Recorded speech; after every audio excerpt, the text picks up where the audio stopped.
We have arrived at the final four. Now, the bracket has done the work of picking my ingredients for me, so at this point, my job is figuring out what ratios I'm going to use to create our drink, as well as, how I'm going to prepare it, what glassware I'm going to serve it in, all of those little things that you don't often think about when you're making a drink. So this is a fun little exercise. You may notice that we don't have any sort of acid here. We don't have lemon juice, lime juice. So as a result, this is going to be a stirred drink.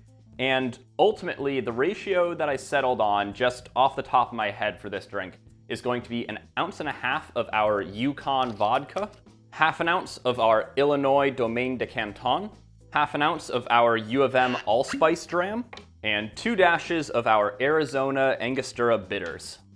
And then we're just gonna give those all a good stir over a large block of ice, get them all chilled and diluted.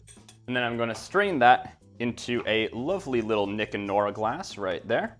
And in honor of UConn hitting that crazy shot to beat Duke, I've decided to call this the buzzer beater. So let's give it a try.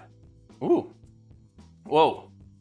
That is a spiced drink right there. That is incredibly punchy. So 2 dashes of Angostura Bitters was maybe honestly too much in this drink. They punch through so strong. But this is a really interesting drink because the vodka is giving us a neutral base to sort of play off of. And then the Domaine de Canton and the Allspice Dram are both very spiced liqueurs. The Domaine de Canton is ginger and sort of vanilla. The Allspice Dram is allspice, it's more of those sort of classic baking spices.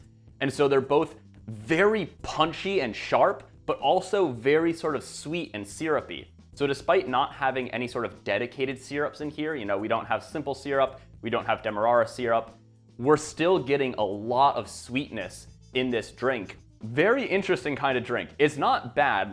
This is flavor-wise, these flavors play beautifully together. It's just sugar, spice, and everything nice, basically. But it's just missing that sort of oomph. I think this same ratio, but with a black rum as the base, would do so much better because it would really give you those sort of dark molassesy undertones to kind of anchor the drink and give something for the spice to play off of instead of the spice just sort of standing alone as its own thing.